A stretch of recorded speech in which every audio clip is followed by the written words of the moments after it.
नमस्कार दोस्तों। आज हम इस वीडियो में लाइब्रेरी साइंस के कोलन क्लासिफिकेशन सब्जेक्ट के बारे में पढ़ेंगे। जैसा कि मैंने पिछली वीडियो में आपको फेज़ रिलेशन के बारे में बताया था, जो कि हमारा 6th चैप्टर था कोलन क्लासिफिकेशन का। तो उसमें जैसे मैंने आपको इसके बारे में सारा कुछ लगभग बता दिया था जो चीज़ बताने वाली थी। अब हम इससे पहले जो चैप्टर हैं हमारे, जो 5 चैप्टर हैं, उन चैप्टर को हम पढ़ेंगे।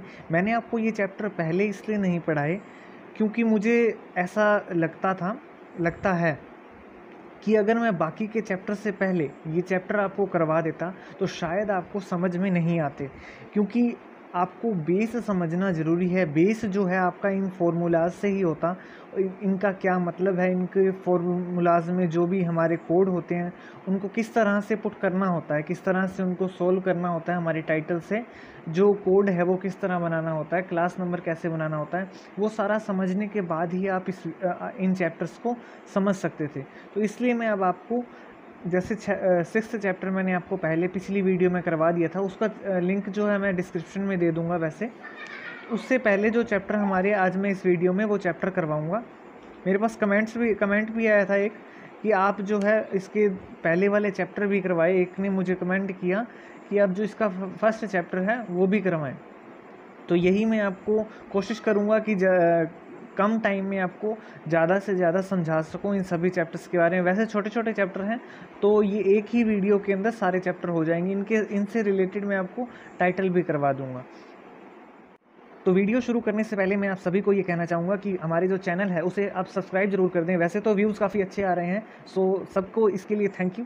लेकिन व्यूज़ के साथ साथ आप हमारी जो वीडियो है उसको लाइक भी कर दें और हमारे चैनल को सब्सक्राइब भी कर दें। सब्सक्राइब करने के लिए बस आपको एक क्लिक करना है। इससे क्या होगा, सामने वाले को हो सकता है आपकी वजह से सामने वाला जो है थोड़ा मोटिवेट हो जाए, थोड़ा प्रोत्साहित हो जाए और मेहनत करने के लिए, ताकि वो आपको और मेहनत करके और अच्छी तरह जो भी आपको समझा रहा है वो आगे और समझा सके। तो प्लीज़ मेरी रिक्वेस्ट है सबसे कि आप हमारे चैनल को सब्सक्राइब करें और वीडियो को लाइक भी कर दें, ताकि हमें थोड़ा मोटिवेट हो, हम थोड़े मोटिवेट हों और हमें ऐसा लगे कि हाँ, लोग अच्छे से हमारी वीडियो देख रहे हैं और समझ रहे हैं। कमेंट्स बहुत अच्छे आ रहे हैं, उसके लिए भी सभी को थैंक यू। व्यूज़ भी काफ़ी सारे आ रहे हैं, उसके लिए भी सभी को थैंक यू। बस एक सब्सक्राइब की कमी है थोड़ी, वो आप कर सकते हैं। सो चलो अब हम वीडियो की बात करते हैं। वीडियो में हम अभी पढ़ेंगे जो हमारा 5th नंबर चैप्टर है लैंग्वेज आइसोलेट का, जो कि कोलन क्लासिफिकेशन के सेकंड पार्ट के अंदर 2.26 नंबर पेज पर है। इसमें क्या है, वैसे कुछ ज़्यादा समझने का चीज़ कुछ है नहीं। इसमें सिर्फ आपको लैंग्वेज दे रखी है काफ़ी सारे, जैसे नॉर्मल लैंग्वेज जैसे इंग्लिश हो गई या ओल्ड फ्रिनिश हो गई। उसके अलावा जैसे ग्रीक लैंग्वेज है, लैटिन है, या उसके अलावा जैसे हम संस्कृत जो है पढ़ते हैं तो संस्कृत हो गई, या इसके अलावा हिंदी है, पंजाबी, कश्मीरी, मराठी, गुजराती, बंगाली, इस तरह काफ़ी सारी लैंग्वेज, जितनी भी लैंग्वेज हैं वो सारी इस चैप्टर के अंदर लगभग सारी दी हुई हैं। यानी कि किसी भी चैप्टर में आप जब फॉर्मूला लगाते हैं, उस चैप्टर से रिलेटेड जो हमारा टाइटल आता है, टाइटल के अंदर अगर हमें कोई भी लैंग्वेज दे दी जाती है तो लैंग्वेज के लिए हमें एक ही दिमाग में रखना है कि लैंग्वेज का कोड हमें सीधा इस चैप्टर के अंदर से लाना है। कौन से चैप्टर से? 5th नंबर चैप्टर से, लैंग्वेज आइसोलेट के। वो हमें निर्देश दे या ना दे कि आपको लैंग्वेज में जाना है या ना जाना है, आपको लैंग्वेज का नाम देखते ही ये सोचना है कि हमें अब लैंग्वेज के चैप्टर के अंदर जाना है। वहाँ से आपको, जैसे मान लीजिए टाइटल के अंदर आपको हिंदी वर्ड दिया हुआ है, तो हिंदी वर्ड का जैसे कोड है 152, तो हम वहाँ पर कोड जो है 152 लगा देंगे। या इंग्लिश अगर वर्ड वहाँ दिया हुआ है तो वहाँ पर हम 121 लगा देंगे। इससे रिलेटेड मैंने आपको टाइटल पहले करवा दिए, जैसे का अलग अलग चैप्टर मैंने टाइटल करवाई थे, उसके अंदर इंग्लिश वर्ड भी आया था, हिंदी वर्ड भी आया था। तो उन टाइटल के को देखकर आप जो है इसके कोड लगा सकते हैं। कैसे लगाना है आपको समझ आ जाएगा। उसके बाद हम इससे पहला जो हमारा चैप्टर है उसके बारे में पढ़ेंगे। इससे पहले हमारा चैप्टर है 4th number chapter, space isolate का। स्पेस आइसोलेट में सबसे पहले तो स्पेस का क्या मतलब होता है? स्पेस का मतलब होता है स्थान, यानी कि कोई भी स्थान है, यानी कि हमारी पृथ्वी के अंदर जितने भी स्थान हैं, जितने भी जगह हैं, उन सभी को इसके अंदर दिया गया है। उनको 2 कैटेगरीज में बांटा गया। सबसे पहले एक तो आपको सारे जितने भी जगहों के नाम हैं वो दिए गए हैं। उसके बाद जगहों के बाद, जैसे ये तो हमारी हो गई टी, मैंने आपको बताया थे कि इसके अंदर आपका टी आ सकता है, T2 आ सकता है, जैसे P1 P2 P3 आता है, या ईकम 2P और 2 ईकम 3P 3 ईकम 4P आता है। उसी तरह यहाँ पे टी के बाद T2 एस स्पेस का होता है, एस के बाद S2 भी आ सकता है। S2 के अंदर हमें इस तरह के अलग अलग चीज़ें दी गई है, जैसे नदी हो गई या लेक हो गया, कोई भी सिटी हो गया या माउंटेन हो गया। उसके अलावा जैसे आइसलैंड हो गया या डेल्टा हो गया, इस तरह की चीज़ें हमें S2 के अंदर दी हुई हैं।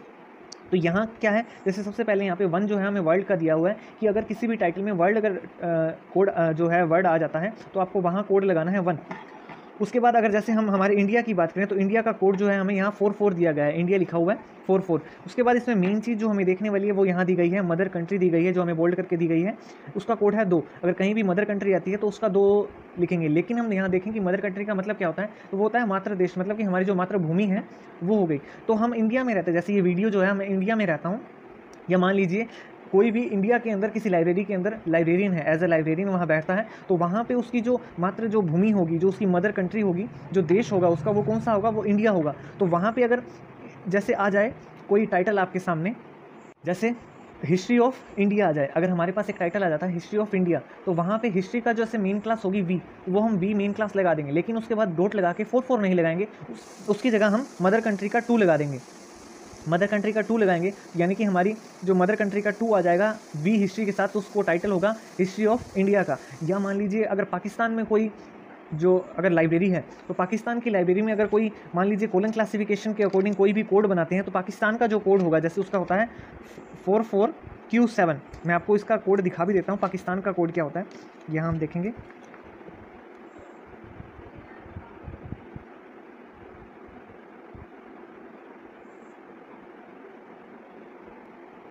यहाँ हमने देखा 44Q7 जो है पाकिस्तान का दिया हुआ है। तो अगर कोई लाइब्रेरी जो है पाकिस्तान के अंदर और वहाँ कोलन क्लासिफिकेशन के अकॉर्डिंग क्लास नंबर बनाए जा रहे हैं बुक्स के, तो वहाँ पे वो मात्र जो उसका देश है उनका वहाँ 2 लगाएंगे, किसकी जगह 44Q7 की जगह 2 लगाएंगे, अपनी मात्र जो मदर कंट्री है उसका कोड।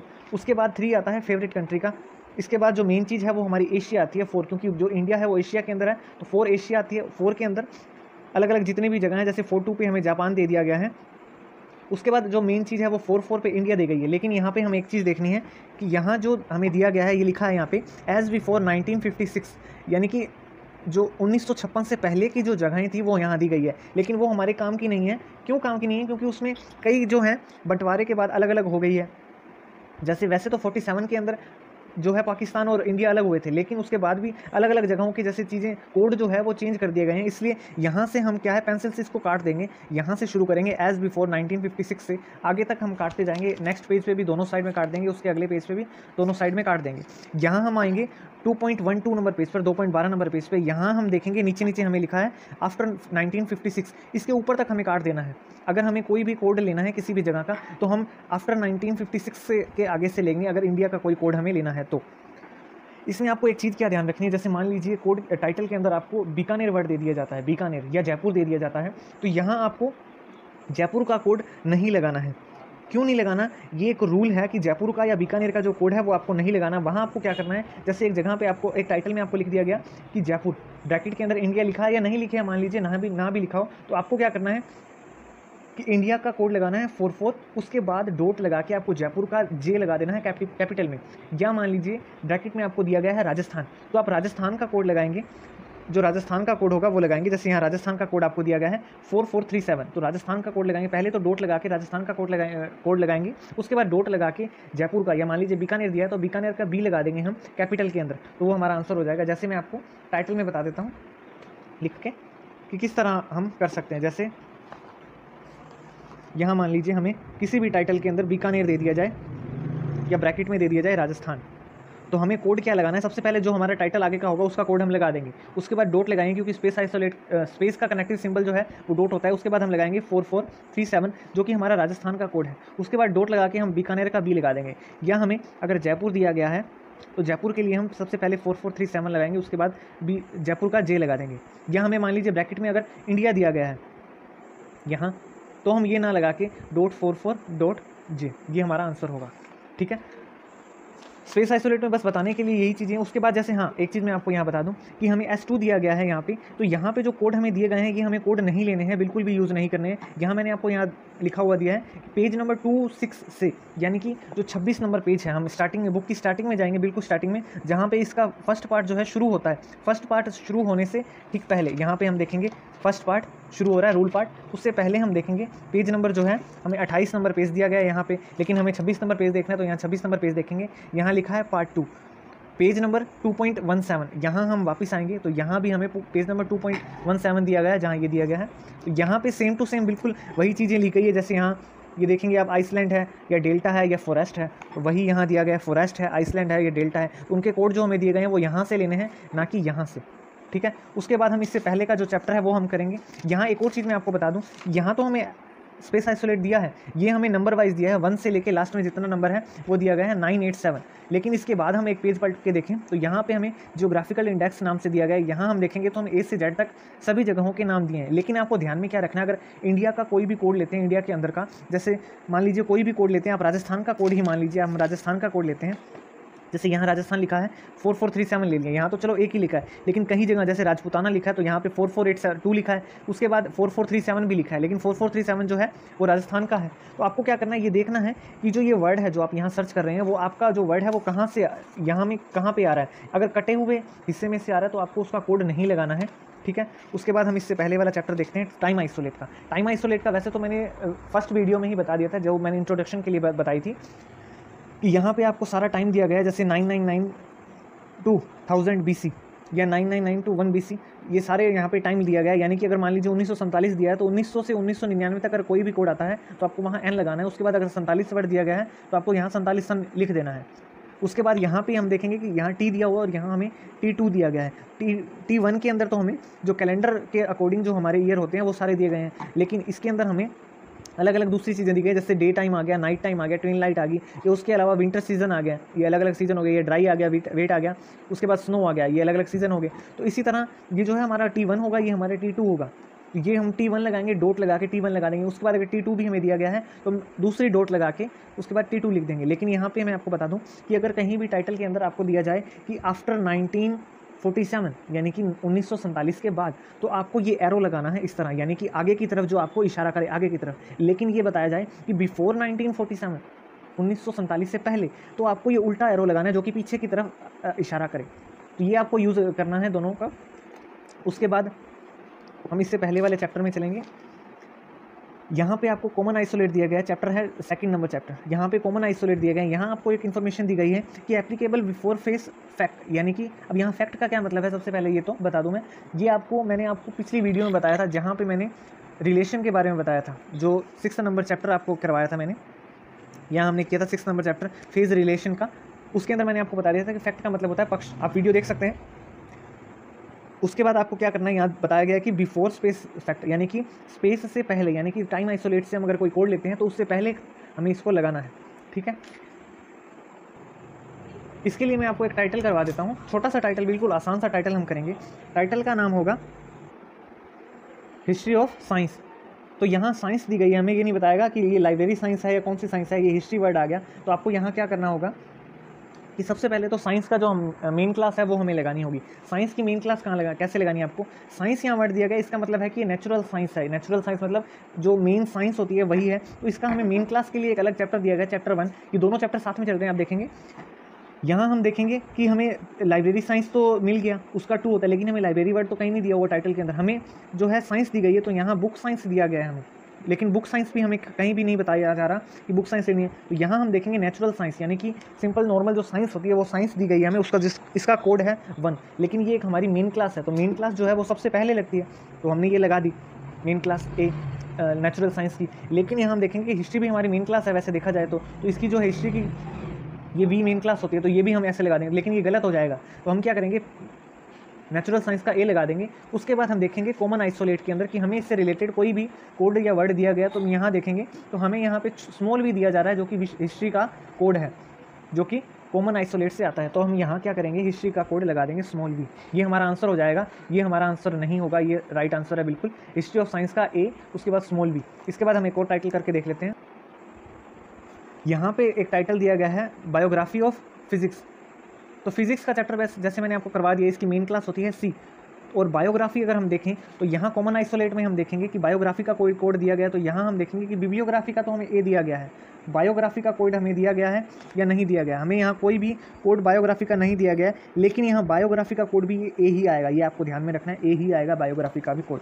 यहाँ पे हम स्मॉल ए लिख देंगे, ये हमारा आंसर होगा बायोग्राफी और फिजिक्स का सी ए, ठीक है। ये इसके टाइटल हो गए हैं। इसके अंदर मैंने आपको ये भी बता दिया कि यहाँ मेन क्लासेस लिखी गई हैं। चैप्टर आगे सभी के नहीं दिए गए हैं, क्योंकि सभी को आगे ब्रीफ करके नहीं दिया गया है, सिर्फ कुछ कुछ के दिए गए। जैसे यहाँ जनरल ईयर का चैप्टर आगे आपको मिलता है, लाइब्रेरी साइंस का मिलता है, उसके बाद ये यूनिवर्सल यूनिवर्स ऑफ नॉलेज का चैप्टर नहीं मिलता है। उसके बाद बुक साइंस का, जर्नलिज्म का चैप्टर हमें नहीं मिलता है दोनों का। नेचुरल साइंस का भी चैप्टर नहीं है, मैथमेटिकल साइंस का भी चैप्टर नहीं है, लेकिन मैथमेटिक्स का है। बी जो है मैथमेटिक्स है, उसका चैप्टर हमें आगे बी जेड फिजिकल साइंस का हमें चैप्टर नहीं मिलता है। तो इस तरह ये जो अगर कोई इससे रिलेटेड अगर कोई वर्ड भी आ जाता है तो ये जो है हमें मेन क्लास में से लेना है। ये हमारी मेन क्लास होगी जो कि सबसे स्टार्टिंग में लगती है, बिल्कुल ये आपको याद रखना है। उसके बाद जो हमारा फर्स्ट चैप्टर है वो आ जाता है। इससे पहले मैं आपको फर्स्ट चैप्टर से यानी कि 0-2 नंबर चैप्टर से पहले मैं आपको इसमें थोड़ी और डिटेल बता देता हूँ। कॉमन क्लासिफिकेशन आइसोलेट के अंदर आगे हम पेज पलटेंगे तो यहाँ पे काफ़ी कुछ दिया गया है। यहाँ हम सबसे पहले ऊपर देखेंगे applicable only after space fact, यानी कि स्पेस के पहले आपको बाद में आपको लगाना है आफ्टर स्पेस, यानी कि स्पेस के बाद में। और उसके बाद हम देखें तो एप्लीकेबल ओनली आफ्टर टाइम। तो यहाँ हम अगर दोनों में देखें तो हमें एक वर्ड दिया जाता है स्टैटिक्स, यहाँ भी स्टैटिक्स दिया जा रहा है, दोनों में एस हमें कोड दिया गया है। लेकिन हमें क्या पता कि हम इसमें से कौन सा लगाना है हमें। तो पहली चीज़ तो ये मैं बता दूं कि चाहे कोई भी हो आपको लगाना टाइम फैक्ट के बाद ही है, चाहे ये एस लगाना हो चाहे ये एस लगाना हो। लेकिन फ़र्क इनका दोनों में ये है कि अगर आपसे आपको यहाँ क्या करना है कि अगर कोई छुटपुट आंकड़े पूछ रहे, स्टैटिक्स का मतलब क्या होता है, कोई भी किसी भी तरह के आंकड़े आपसे पूछे जा सकते हैं। तो अगर कोई छुटपुट आंकड़े हैं, कोई छोटे मोटी कोई आंकड़े पूछे जा रहे हैं तो उसके लिए तो आपको ये स्टैटिक्स से लेना है।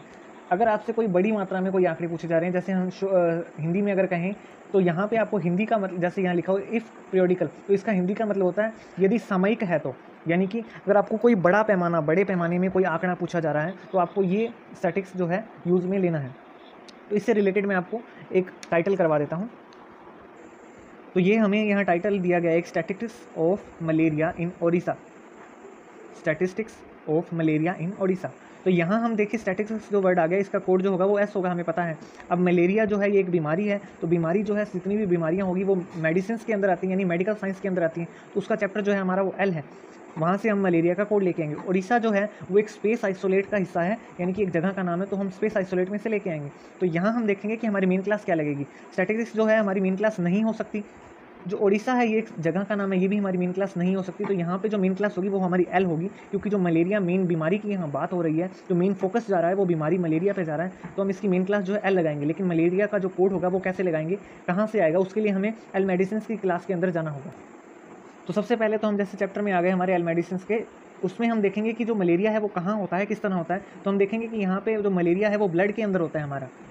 वैसे नॉर्मल सी बात है ये, हम अगर किसी को मलेरिया होता है तो सबसे पहले ब्लड सैंपल लिया जाता है उसका, कि ब्लड में किस तरह की जो है चीज़ है उन्हें क्या हुआ है, तो उसके लिए ब्लड में होता है। तो सबसे पहले हम ब्लड का जो है कोड लगाएंगे, जो कोड है 35, ये हमने लगा दिया। उसके बाद हम मलेरिया तक जाएंगे, तो मलेरिया तक जाने के लिए उसका कोड हम देखेंगे कोड क्या होगा मलेरिया का। अगर ऐसे मलेरिया नहीं मिलता है तो उसके लिए हम इंडेक्स में भी जा सकते हैं। इंडेक्स के लिए मैंने आपको पहले बताया था कि जो सेकंड हमारा पार्ट है बुक का, उसके लास्ट में बिल्कुल इंडेक्स दिया गया है, जहाँ पे कोई भी वर्ड का कोड आप देख सकते हैं। तो हम इंडेक्स में जाएंगे, तो यहाँ हम इंडेक्स में आ गए हैं। यहाँ हम देखेंगे कि एम पे हैं हम, तो एम पे हम देखेंगे मलेरिया वर्ड मिलता है। ये देखिए हमें मिलता है यहाँ पे मलेरिया वर्ड। मलेरिया का कोड हमें दिया हुआ है L35:4261, बना बनाया कोड हमें दिया गया है, कहीं भी जाने के लिए आपको नहीं कह रहा। तो हम ये चेक भी कर सकते हैं L35:426। तो उसके लिए वापस हम एल मेडिसिन की क्लास में जाएंगे। यहाँ हम देखेंगे कि कहीं हमें मिलता है या नहीं। तो यहाँ पे देखिए बने बनाए कोड दिए गए हैं, यहाँ हम देखेंगे L35 ये आ गया। उसके बाद जो मलेरिया का कोड दिया गया था वो हम देखेंगे कि यहाँ पे मलेरिया का कोड ये रहा L35:4261। तो यही हम हमारे जो नोटबुक है, जो हमारा टाइटल है, उसमें लिख देंगे। L35 तो हमने पहले लिख दिया था, उसके बाद हमारा जो बच जाता है वो हम लिख देंगे, जो मलेरिया का कोड है क्या है 4261:4261। ठीक है। उसके बाद यहाँ पे क्या बताया गया हमें कि आपको स्पेस फैक्ट के बाद में लगाना है, ये जो एस होगा स्पेस के बाद में लगाना है। तो सबसे पहले तो हम यहाँ पे ओडिशा का जो कोड होगा वो ले लेंगे कि क्या होगा। तो ओडिशा का कोड लेने के लिए हम स्पेस आइसोलेट में जाएंगे, यहाँ देखेंगे कि ओडिशा का हमें कोड क्या मिलता है। तो यहाँ हम देखेंगे कि ओडिशा हमें कहाँ मिलेगा, स्पेस आइसोलेट के अंदर हमें 4471 ओडिशा मिल रहा है। लेकिन हम देखें यहाँ पे हमने क्या किया, A to Z geographical index में हम गए, यहाँ हमने देखा ओडिशा वर्ड तो हमें मिल गया, लेकिन यहाँ पे हमें 3 कोड दिए गए हैं 4453, 4454, 4471। तो हम यहाँ वापस जाते हैं, तो 4453 हम देखते हैं इसमें कहाँ दिया गया है। तो 4453 जो है ये हमें यहाँ दिया गया है 4453 बिहार एंड ओडिशा बिफोर 1936। लेकिन यहाँ ये काटा गया है, तो यहाँ से हमें कोड नहीं लेना। उसके बाद 4454 मिला था हमें कोड ओडिशा का, तो ये भी हमें नहीं लेना है। तो 44 उसके बाद हमें मिला था यहाँ पे कोड 4471। तो ये 4471 हम देखेंगे, तो यहाँ पे हमें मिलता है 4471 ओडिशा का। तो ये काटा नहीं गया, तो हम ये जो कोड है ये ले लेंगे। यहाँ हम हमारे टाइटल में लिखेंगे .4471। उसके बाद जो है ये स्टैटिक्स का एस लगा देंगे हम, ये हमारा आंसर हो जाता है statistics of malaria in Odisha. ठीक है, इसी चैप्टर में हम आगे चलें तो यहाँ हमें दिया गया है कि एनर्जी कॉमन आइसोलेट, यानी कि ये जितनी भी हैं ये सारी एनर्जी हैं, यानी कि इनका यूज़ करने से पहले आपको कोलन लगाना होगा क्योंकि ये एनर्जी है। ठीक है, उसके बाद ये हमें दिया गया पर्सनैलिटी कॉमन इंडेक्स, लेकिन ये पर्सनैलिटी लिखा हुआ इसका मतलब ये नहीं है कि ये पर्सनैलिटी में होगी सबसे पहले आएंगी। ये रूल रंगानाथन जी ने ही बताया है कि आपको इसको स्पेस आइसोलेट के बाद में ही लगाना है, उससे पहले नहीं लगाना है। तो हम इससे रिलेटेड भी एक टाइटल करके देख लेते हैं। यहाँ हमारा टाइटल है एक्सपेरिमेंटेशन इन केमिस्ट्री। तो केमिस्ट्री की जो मेन क्लास होती है वो सबसे पहले तो मैं आपको बता दूँ ई होती है, ये हमने चैप्टर कर लिया है पिछली वीडियो में, इसका लिंक मैं डिस्क्रिप्शन में डाल दूँगा, आप देख लेना। तो ये ई हमने लगा दी। उसके बाद हमें यहाँ देखना है कि हमें जो ये वर्ड है एक्सपेरिमेंटेशन या एक्सपेरिमेंट वर्ड कहाँ मिलता है, तो हम यहाँ देखेंगे तो एक्सपेरिमेंट वर्ड हमें यहाँ मिलता है जो कि जिसका कोड है F3, लेकिन ये कहाँ आता है एनर्जी कॉमन आइसोलेट के अंदर, यानी कि ये एक एनर्जी है, तो इसका यूज़ करने से पहले हमें कोलन लगाना होगा। तो हमारे टाइटल में हम वापस जाएँ तो यहाँ पे पहले कोलन लगाएंगे, उसके बाद लिख देंगे F3, क्योंकि यहाँ पे हम देखें तो स्मॉल f लिखा गया है, हम ध्यान से देखें तो नोटबुक में भी हमें स्मॉल f ही लगाना है। अगर हम यहाँ बड़ा f लगा देते हैं तो हमारा ये आंसर जो है गलत हो जाएगा, लेकिन हमने छोटा f लगाया तो ये हमारा आंसर सही है। ठीक है, इसके बाद हमारा चैप्टर जो स्टार्टिंग वाला चैप्टर आ जाता है 02 बुक नंबर का। यहाँ पे जो है हमें एक फॉर्मूला दिया गया है। फॉर्मूला का क्या मतलब है ये आप वैसे इसके रूल पार्ट में देख लेंगे। यहाँ हम देखेंगे कि रूल पार्ट में ये बुक नंबर है, इसका रूल जो है 1.9 से शुरू है। तो यहाँ पे जो है हमें सभी जो वहाँ पे फॉर्मूला दिए उस सभी नंबर्स के मतलब दिए गए हैं, यानी कि डेफिनेशन दी गई है कि क्या किसका मतलब क्या है। जैसे सबसे पहले यहाँ पे हमें एल दिया गया है, तो एल का मतलब होता है लैंग्वेज, लैंग्वेज के बारे में सारा कुछ दिया गया है कि ये क्या है, किस तरह से इसका यूज़ होगा। उसके बाद यहाँ पे हमें एफ़ दिया गया है, एफ़ का मतलब फॉर्म होता है, और ये सारी फॉर्म्स जो है हमें इस सब्जेक्ट के अंदर दी गई है, यहाँ लिखा भी हुआ है फॉर्म नंबर। उसके बाद जो है वाई दिया हुआ है, वाई का मतलब है ईयर नंबर। उसके बाद जैसे जो वहाँ पे हमें सिंबल दिए गए हैं या जो अल्फ़ाबेट दिए गए हैं उन सभी का मतलब दिया गया है, उनकी सारी की डेफिनेशन दी गई है कि उनका कैसे इस्तेमाल करनी है, आप यहाँ से भी पढ़ सकते हैं। बाकी इनके जो कोड दिए गए हैं वो आपको नॉर्मली जैसे बाकी सभी के यूज़ में आते हैं वैसे आपको सब लगा देने हैं। जैसे मान लीजिए कोड अगर वर्ड आ जाए तो आपको वहाँ स्मॉल क्यू लगा देना है, अगर प्रैक्टिकल आ जाए कहीं वर्ड तो आपको स्मॉल वी लगा देना है। तो ये हमारी जो वीडियो है बस यहाँ तक ही थी, ये हमारे सारे चैप्टर हो चुके हैं। अब जो स्टार्टिंग के चैप्टर थे जो इनका बेस था, जिनको थोड़ी डिटेल में जानने की ज़रूरत थी, तो वीडियो अगर आपको अच्छा लगा ये वाला तो इसे लाइक ज़रूर करें और साथ में हमारे चैनल को सब्सक्राइब भी कर दें। Thank you. क्लासिफिकेशन की बुक है, इसकी PDF मैं आपको नीचे डिस्क्रिप्शन में दे दूँगा ताकि आपको किसी भी तरह की दिक्कत ना हो। मेरे पास कई कमेंट आए, कई मैसेज आए हैं कि हमारे पास कोलन क्लासिफिकेशन की बुक नहीं है, तो जिनके पास नहीं है वो वहाँ से देख सकते हैं। डिस्क्रिप्शन में इसका लिंक मैं दे दूँगा, वहाँ से आप कोलन क्लासिफिकेशन के 6th एडिशन की बुक जो है वो देख सकते हैं, वहाँ पे PDF देख सकते हैं और अच्छी तरह पढ़ सकते हैं, अपनी तैयारी कर सकते हैं।